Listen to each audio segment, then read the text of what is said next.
Oppo Find X9s, gue kepincut sama HP ini, dan mungkin ini jadi salah satu rekomendasi gue kalau misalkan kalian nyari HP flagship yang ini adalah HP Oppo yang paling underrated, Oppo Find X9s, dan di video ini gue pengen ajak kalian buat explore lebih soal si HP-nya, mulai dari kameranya, layarnya, baterai performance-nya, sampai si ukuran HP-nya yang compact banget buat diajak jalan-jalan gitu, buat daily usage sehari-hari. Jadi buat kalian yang mungkin lagi mempertimbangkan, gue pengen beli yang X9 reguler atau X9s atau yang mana gitu ya, kalian bisa nonton video ini sampai selesai supaya bisa dapat insight, mudah-mudahan dapat insight soal si HP-nya Oppo Find X9s.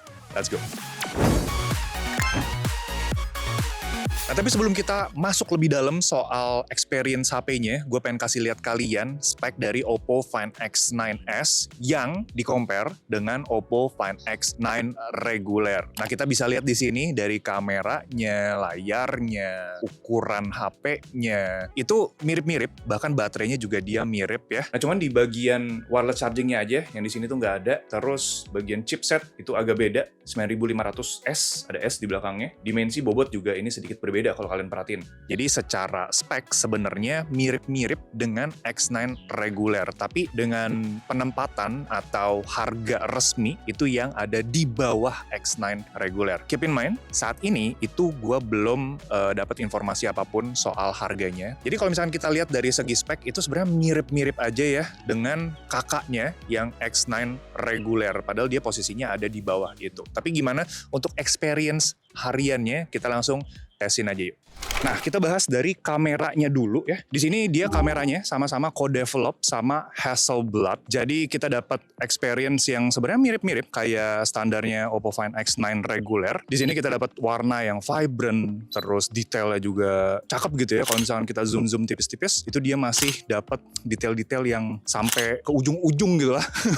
Dan ini juga terjadi di semua lensanya ya, entah di main kameranya, ultra wide-nya atau telenya, yang mana semuanya itu pakai ukuran megapiksel yang sama di 50 megapiksel, tapi selfie-nya dia ada di 32 megapiksel. Jadi berbeda di selfie-nya, tetap kita dapat detail yang bagus juga di selfie-nya, dan kalian bisa lihat hasil-hasil fotonya dari tadi ya. Nah, di kamera utama gue ngambil foto makanan dan ambience di sini ya, dengan hasil yang tajamnya pol gitu. Karakter Hasselblad-nya itu kaya sama detail yang tergambar juga di sini. Bahkan di 2x digital zoom-nya itu masih detail gitu ya. Warnanya juga ini lebih ke bright, dan gue pribadi sebenarnya suka. Dia naikin exposure dan sedikit kontrasnya itu dinaikin juga dari kondisi aslinya kalau kita lihat langsung gitu ya. Jadi kalau kita lihat hasil fotonya tuh vibe-nya lebih ke cerah dia. Dan di kondisi malam sendiri itu dia jadi cinematic. Kalau ketemu lampu jadi kontrasnya dapat banget. Jadi terang gelapnya itu tergambar di sini.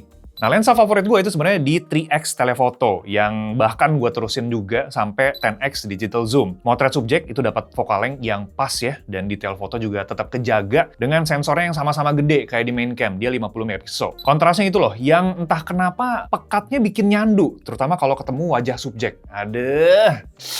Nikmat. Portrait mode dengan subjek atau objek itu dapat potongan yang rapi ya. Ini kalau misalkan kita zoom tipis, dan butuh foto cepat juga. Ini kalau misalkan ada action itu bisa ngandelin lensa ini ya. Ini misalkan gue pakai untuk foto api dan tarian-tarian, itu ke capture momennya. Nah, sekarang ditarik sampai ke 10x zoom, atau bahkan lebih ya, kita foto hewan-hewan. Contoh, ini gue fotoin panda, yang sebenarnya nggak mungkin kita foto dari jarak dekat gitu ya. Tapi di sini kita bisa foto dari jauh, kita tarik, itu dapat tajamnya gitu, dapat detailnya. Warnanya juga pas, warna si pandanya ya. Bahkan kita ngambil aktivitas mereka yang lucu-lucu, gerak-gerak, itu juga bisa ke capture gitu, bisa ke freeze waktunya. Processing foto dengan AI di sini works quite well. Nah, ultrawide-nya kita dapat focal length di 15 mm, yang mana itu luas tangkapannya lebar banget ya, dan dapat landscape yang super lebar. Buat arsitektur sama cityscape, di sini asik ya, cuma gue ngerasa di sini vibe-nya itu nggak cerah, tapi berubah sedikit gelap gitu ya, dan tekstur fotonya juga agak tinggi. Nah, terakhir buat selfie-nya, yang gua rasa di sini so-so ya. Processing fotonya kadang bikin wajah temen gua itu di belakang jadi ngeblur gitu. Dan berasa AI sharpening-nya itu nggak rata di beberapa area aja. Ya semoga bisa diperbaiki ya pas rilis resmi nantinya. Ini masalah software aja sih. Master mode di HP ini itu asik buat di-explore ya. Kita tinggal geser ke master mode. Terus ini gue pencet di auto aja ya. Kalau misalkan kalian mau lebih eksploratif, bisa di pro. Dan di sini juga formatnya bisa kalian jadiin RAW. Dan di sini kita bisa mainin filternya. Filternya itu ada di samping sebelah kanan ya. Dan di sini yang gua suka itu Fresh sama Serenity. Nah, ini kalian bisa lihat perbandingannya, standar, Fresh, dan Serenity gimana. Ada banyak banget di sini filter yang kita bisa pilih. Dan tiap filter juga ini bisa di custom lagi ya. Tuh di bawahnya ada banyak banget yang bisa kita pilih. Di sini ada soft light, tonality, saturation, sampai vignette juga bisa kita atur di sini. Oke, nge-record pakai kedua HP-nya kira-kira kayak gini bentukannya. Ini gue lagi ada di Shaanxi Museum. Mungkin kalian udah ngeliat beberapa foto-fotonya di dalam. Tapi ini adalah contoh perekaman pakai 4K 60. Jadi berbeda kalau yang X9S itu kan maksimalnya di 4K 60 udah mentok. Kalau misalkan di Ultra itu dia bisa sampai 4K 120 atau bahkan 8K di 30 fps. By the way, kalau selfie-nya ini memang mentoknya di 4K 60 aja gitu ya. Sama satu lagi perbedaan yang ketara banget, yang X9S itu nggak bisa langsung kita putar ke kamera rear. Kalau misalkan yang Ultra, ini bisa kita putar langsung ke rear-nya. Oke, ini kalau misalkan kita putar ke kamera rear-nya, dan ini pakai lensa di ultra wide sama resolusinya 4K 60 sambil jalan tipis-tipis. Di sini kita bisa ganti lensa langsung ya, di 1 kali, terus di 3 kali optikalnya.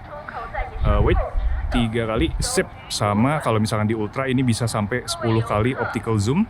Kalau di X9S dia digital zoom sampai 18 kali. Ini kita maksimalin buat yang ultranya sampai di 30 kali.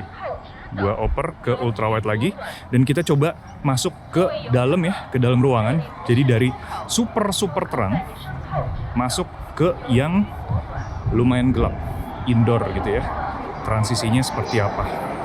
Berasa ya? Ada perbedaan kalau misalkan dari preview si HP-nya. Dan ya ini kondisinya lagi gelap banget sih di dalam.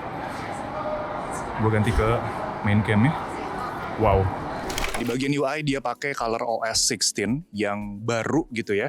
Dan ada satu fitur yang sebenarnya gue belum bahas atau mungkin belum ada sebelumnya pas kita ngebahas ColorOS itu adalah Quick Share yang sekarang udah kompatibel dengan AirDrop di HP ini. Ya, di X9S udah bisa oper-operan ke iPhone. That's very good gitu. Jadi selama gue di sini, gue motret-motret pakai si HP-nya, itu gue tinggal oper aja ke iPhone, atau gue motret pakai iPhone, gue bisa oper ke sini untuk nanti di-upload gitu ya. Jadi buat kalian yang mungkin pakai 2 HP sekaligus, satu Android, satu iPhone, di sini paling nyaman. Bukan cuma karena si Quick Share doang, tapi karena kompatibilitas yang O+ Connect-nya itu. Jadi oper-operan data bisa, kita mirroring bisa, jadi saling terkoneksi lah semuanya. Kalau sebelumnya kan O+ Connect, kita oper data ke temen, itu harus download dulu temen. Agak ribet gitu ya. Nah kalau sekarang tinggal pakai AirDrop aja yang pakai iPhone gitu ya. Jadi lebih gampang. Nah sekarang soal performance sama baterainya. Dia pakai chipset Dimensity 9500S yang mana kita udah tahu chipset ini dipakai untuk HP apa gitu ya. Dan di HP-nya juga karena dia digabungin sama ColorOS 16, jadi apa ya, optimize gitu ya. Buat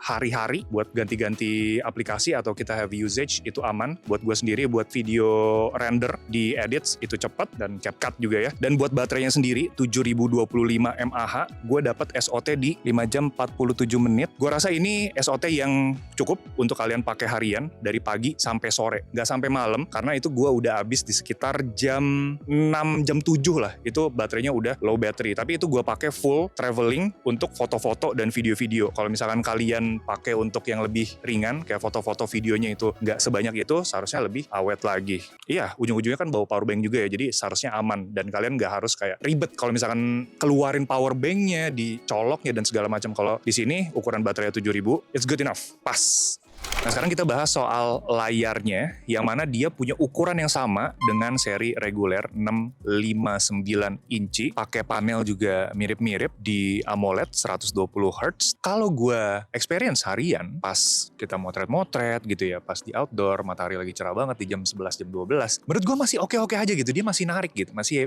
apa ya, masih cerah buat ngelawan si mataharinya. Kalau nggak salah HBM-nya itu ada di 1800 nits, yang mana itu tinggi banget sebenarnya untuk kita pemakaian outdoor, atau bahkan di kondisi yang kalau kita kan ya nggak mungkin di di bawah terik sinar matahari terus kan. Di shade kayak misalkan gini nih lagi syuting, itu nggak nyampe full dia si level brightness-nya. Jadi bisa dibilang dari segi layar nggak ada masalah. Gue juga dapat layar yang cerah, viewing angle bagus, panelnya ini lumayan bagus gitu ya. Dan karena dia ukurannya yang compact tadi, jadi kita pakai satu tangan itu aman seharusnya. Untuk cowok ini aman, tapi kalau buat cewek I think masih butuh pakai 2 jari sih biar kejangkau semuanya. Sama terakhir di bagian bawah, ini kan dia ada fingerprint-nya. Fingerprint-nya itu dia pakai ultrasonic dan dia super cepet gitu ya. Kalau misalkan kita tap-tap. Nah kalau misalkan kita balik ke belakang di bagian desainnya, banyak banget yang ngira ini tuh X9 reguler atau X9 Pro gitu ya. Karena memang dari segi desain mirip banget gitu. Cuman di bagian tulisan Hasselblad-nya aja yang dia naik ke atas, bukan ada di ininya lagi, di flash-nya gitu ya. Dan menurut gue karena bentuknya yang mirip-mirip, ini jadi advantage, jadi kelebihan kalau misalkan kita beli HP ini gitu. Berasa kayak itu HP yang lebih mahal dari harganya karena desainnya juga mirip-mirip.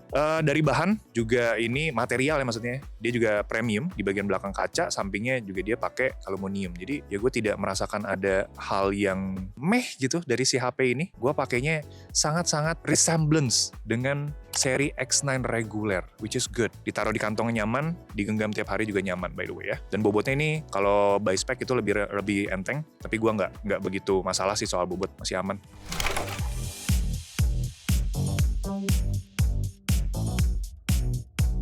Nah, jadi setelah kita explore Oppo Find X9s, mulai dari pemakaian harian, terus kita foto-foto, tadi ya kita jalan-jalan, terus ada POV juga kalian bisa lihat. Gue bisa bilang ini HP tuh 70-80% mirip sama seri X9 reguler gitu ya. Jadi kita dapat layar yang ukurannya sama, compactnya juga sama, kameranya juga yang co-develop dengan Hasselblad punya ciri khas yang mirip-mirip ya. Detailnya dapet, terus dia lebih ke vibrant, warna-warna naturalnya karakternya Hasselblad, dan baterainya juga masih sama di 7025 mAh gitu ya. Cuman yang kita nggak dapet di HP ini karena beda gitu ya sama seri yang regulernya adalah wireless charging. Gue bisa bilang ini HP yang sangat menarik untuk kalian lirik-lirik. Apakah harganya lebih murah ketimbang yang X9 biasa gitu ya? Saat ini di pasaran, gua nggak tahu karena pas bikin video ini tidak ada informasi sama sekali soal harganya. Kalian bisa cekin aja nanti saat launching apakah worth it untuk sikat yang X9s ataupun yang reguler. Ini jadi tergantung harganya aja. Tapi kalau misalkan si X9s ini lebih murah, gua rasa worth it aja buat kalian sikat si HP-nya. Tapi again, kalau misalkan kalian ada pertanyaan ataupun kalian penasaran soal satu fitur yang ada di HP-nya yang belum kita bahas di video ini, kalian bisa cantumin aja di kolom komentar dan kita saling berbagi, kita saling berpendapat di sana. Kalau misalkan ada salah data, kalian juga bisa perbaikin di bawah sana. Oppo Find X9s, gue kepincut sama HP ini, dan mungkin ini jadi salah satu rekomendasi gue kalau misalkan kalian nyari HP flagship yang budget friendly, tapi nggak budget friendly amat, untuk kelas flagship lah ya. Kita ketemu di video selanjutnya. Thank you guys. Ciao.